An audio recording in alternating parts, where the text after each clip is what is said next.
Welcome back to Marvelous Videos. I'm Rylan, and this is 10 underrated slasher movies of the 80s and 90s. Freddy Krueger, Jason Voorhees, Michael Myers, you're probably familiar with the most famous slasher villains in the history of cinema. However, the 80s and 90s were filled with slasher films, and so naturally, many of them went unnoticed, or didn't really get the attention they deserved. So, we thought it was time for you guys to check out some of the most underrated slasher movies from these two decades. Without wasting any time, let's begin. Actually, come to think of it, before we get into our explanation, we do have just one very small request. If you like our content, then please support us by subscribing to our channel. This is just one small click for you, but for us, it means a lot. Thanks! Okay, now we can begin.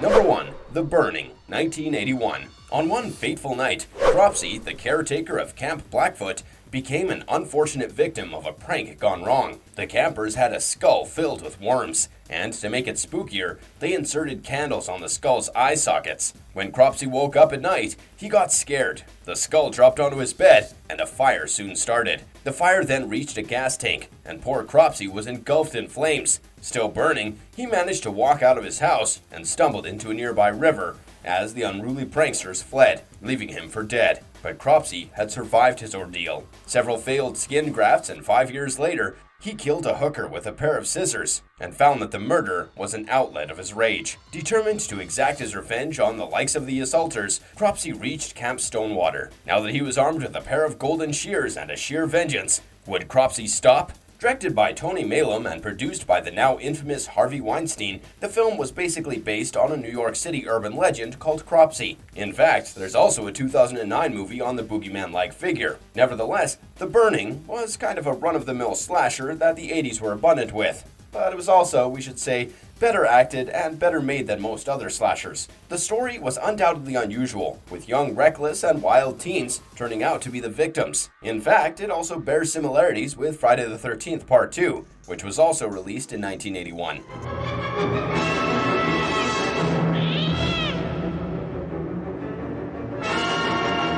Number 2. Stage Fright, 1987. Theater director Peter was a very dominating personality who ordered his troupe of actors not to leave practice without his permission. Despite it being very late at night, the actors stayed and rehearsed for their upcoming musical about a serial killer named the Night Owl. However, when one of the actors, named Alicia, injures her ankle, she and her friend Betty snuck out for urgent medical assistance, only to end up in a mental hospital. At the hospital, the two of them encountered a former actor named Irving Wallace, who had become unhinged and killed several people. The two of them returned to the theater, but did not know that Wallace had snuck into their car after killing one of the attendants. It was not before long that Betty became the first victim of Wallace's latest killing spree.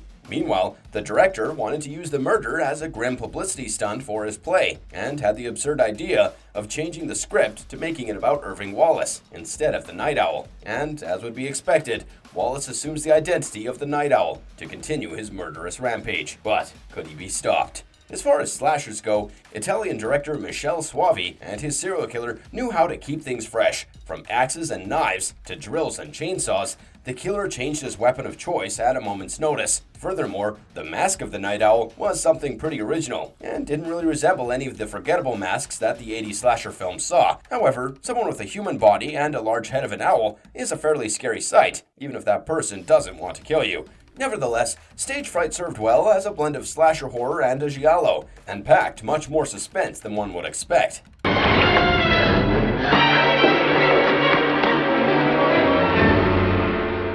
Number 3. Too Scared to Scream, 1984. When an upmarket escort named Cynthia Oberman was found stabbed to death under mysterious conditions, Detective Alex Dinnard begins an investigation and named Cynthia's former partner as the prime suspect. However, another death came to light in the apartment, and this time, a widow named Mrs. Hornsby was practically chopped into pieces by the murderer. DiNardo was quick to assume that the killer might have something to do with the residents of the apartment building, and his attention was drawn to the doorman named Vincent. So Vincent was a very curious personality. Despite having the meager salary of a doorman, he and his mother lived quite comfortably. He was more than sweet to everyone in the building and seemed too good to be true. But pursuing Vincent led to another end for DiNardo, who found no evidence to tie Vincent to the crime. As a last resort, DiNardo put the safety of his partner, named Kate Bridges, at risk, and asked her to pose as a new resident of the apartment of terror. But the question was, who really was the killer? Directed by Tony Lobianco, the film was influenced by several films, like the 1981 film The Prowler. As far as its slasher quotient was concerned, it leaned a bit too heavily to the likes of Dressed to Kill, and yet, Too Scared to Scream stood as a rather unique movie on its own right. The show was clearly stolen by Ian McShane as Vincent Hardwick, who was basically a doorman who quoted Shakespeare, fended off all female attention, and tended to his ailing mother in his free time. Along with some cheeky dialogues and tense suspenseful sequences, Too Scared to Scream is one of the better choices as far as lesser-known slasher films are concerned.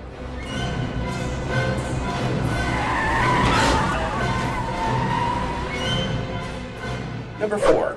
Urban Legend, 1998. Urban Legend began at Pendleton University, where a series of grisly murders had left the students horrified. To make things worse, the killer seemed to have no credible motive, and the killings were based on popular urban legends. The first of the many victims was Michelle, who was killed when she pulled her car over after hearing strange noises coming from the back. The next in line was Parker, who had a fear of spiders, and the killer used this very fear to end Parker's life. Soon, more students were turned to dust by the mysterious killer, but somehow, the dean of the university, as well as the campus police, wanted to bury the murderers. Ultimately, Natalie and Brenda became determined to find the killer and stop them before it was too late. But it seemed that the situation had already spiraled out of their hands. From the Hook Man and Kidney Heist to Pop Rocks and Soda, the film was a bouquet of the most terrible urban legends. But that was not it. Depicting Jared Leto as Paul Gardner and Robert Englund, yes, Freddy Krueger himself, as Professor William Wexler, were probably one of the smarter choices that director Jamie Blanks made. Another interesting aspect of Urban Legend was the plethora of Easter eggs that the movie provided throughout its runtime. For instance, Rebecca Gayhart's character of Brenda Bates was actually named after Norman Bates from Psycho. Then there was the university's motto, which, when translated to English, clearly spells out who the killer was. I'm not sure how many of you caught this movie when it was released, but if you watch it again today, you will find a great deal of enjoyment value. Dr. Chamberlain, what are you doing? Don't worry, Jennifer. It's just a routine operation. Number 5. Dr. Giggles, 1992. In 1957, the small town of Moore High was shocked to find out that Dr. Evan Rendell and his son had been killing his patients and stealing their hearts in their constant effort to bring back Dr. Rendell's dead wife. The townsfolk killed the father, but Evan Jr. managed to escape. However, he somehow ended up in a mental asylum, only to escape it 35 years later as Dr. Giggles. He killed everyone on his path to Moore High, and fueled by revenge, he planned to kill everyone who he thought was responsible for the death of his dear father. The massacre began in Moore High when a group of unruly kids decided to explore the now-abandoned Rendell residence. Dr. Giggles' killing spree involved all kinds of medical procedures and equipment, but at the center of the story was a young girl named Jennifer, who had the same heart condition as the mother of Dr. Giggles. A film with a lot of heart and very little brain, Dr. Giggles was one of the few movies from the 1990s that successfully blended horror with humor.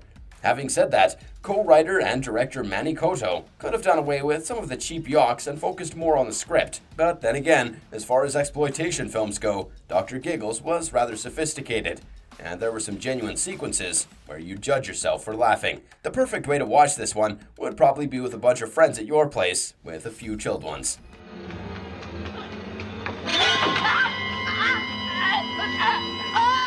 Number 6. The Prowler, 1981. The Second World War ended in 1945, and that's quite where the story of this movie begins. So we know that some of the young boys that had left to fight in the war didn't return, but many of them returned to their friends, family, and girlfriends. However, the girls often had to wait for far too long for the men to return, and a few of them would grow weary of waiting and get along with someone else. Something similar happened with a soldier who received a Dear John letter from his girlfriend. The girlfriend in question, Rosemary, had already started seeing someone and informed the soldier about this, but the jilted lover couldn't stand the thought of her being in someone else's arms. The soldier returned on Rosemary's graduation day and killed her and her boyfriend in one clean sweep.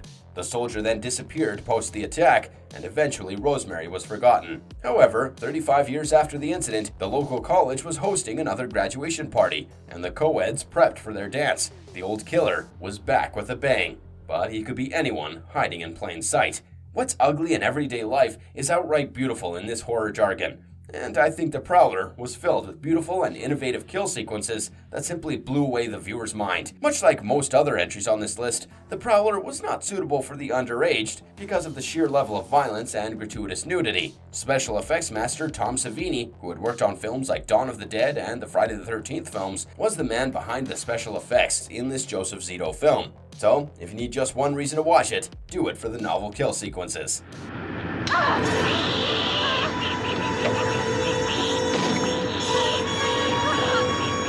Number 7. The New York Ripper, 1983. Considered by some to be giallo at its finest, and by others a misogynist piece of crap, you can love The New York Ripper, or you can hate it. But you certainly cannot ignore it. The fairly straightforward premise of the film deals with a mysterious serial killer who killed young and sexually active women and spoke in a duck-like voice. In fact, he even quacked from time to time. The poor cops tried their best to find out who the killer was, but the man managed to throw the cops off course on more than one occasion, proving that he was extremely intelligent. In one of the scenes, he even taunted the main protagonist. With a string of gruesome murders and young female victims, it became a race against time for Lieutenant Fred Williams to catch the killer. But would he be able to do that? And if yes, will he be willing to pay the ultimate cost for it? Directed by legendary Lucio Fulci, what worked best for this film was that it had multiple suspects, and the real killer had an extremely tragic backstory. And that, my friends, felt like the perfect contender for a Batman villain. But then again, Mr. Fulci went a bit over the top, making his villain a force to be reckoned with. Scenes like a woman being hit with a bottle in her crotch were something that many fans and critics complained about, and that was precisely the reason why this film was banned in most countries, and the few that did allow its screening allowed it only after several cuts. Having said that, the killer is certainly the most underrated of all horror icons.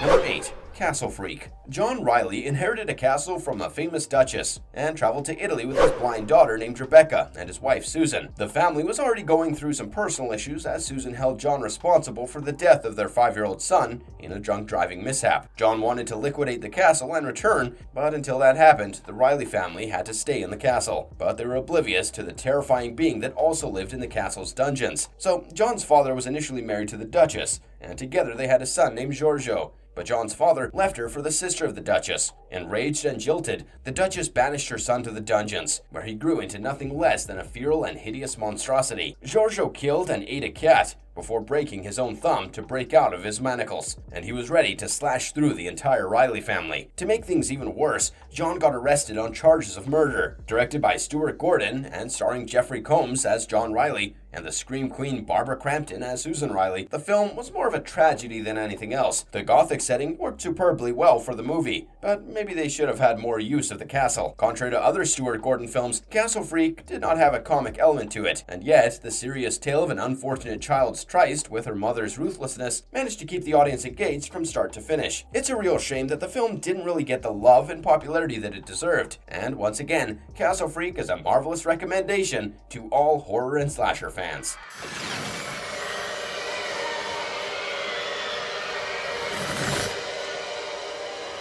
Number 9.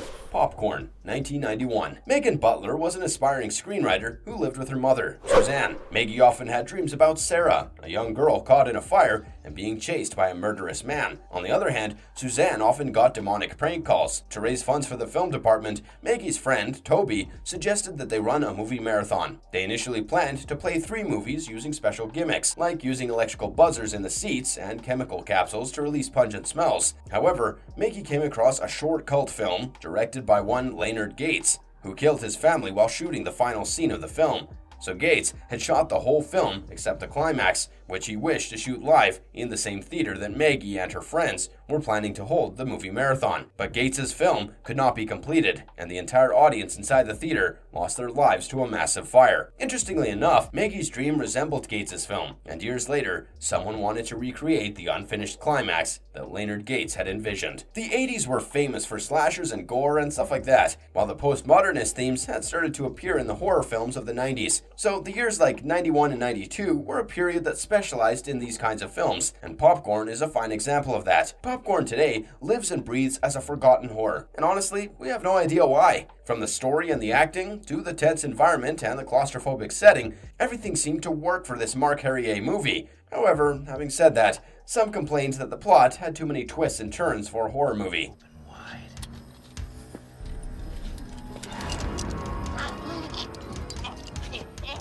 Number 10. The Dentist, 1996. Dr. Alan Feinstone was a reputed dentist working in Los Angeles, but he had one small problem. He had an obsessive-compulsive disorder that bordered on insanity. He needed everything clean and perfect. Although he had managed to keep his insane behavior in check, all hell broke loose when he found out his wife was cheating on him with the pool boy. Alan's first imperfect action came to light when he shot a dog to death before stabbing a child at his clinic when he hallucinated that the child had rotten teeth. The dentist went on a killing spree, fueled by a vicious tooth terror. Apart from the poor pacing and awful set design, The Dentist was a decent slasher film that felt like a breath of fresh air. You know, when you think about it, dentists often have quite the equipment to become scary serial killers, and things could go horribly wrong if you piss your dentist off. Directed by Brian Usna and co-written by Stuart Gordon, The Dentist starred Corbin Burnson in the titular role, and even starred Mark Ruffalo in a small role. Yes, Mark Ruffalo, as in Marvel's Bruce Banner. Mr. Burnson definitely nailed it as a villain, but the technical flaws found within probably paved the way for this near-cult classic to become forgotten. So, that was our list of the top 10 underrated slasher films from the 80s and 90s. We tried to make this list as comprehensible as possible, but of course, your opinion may differ.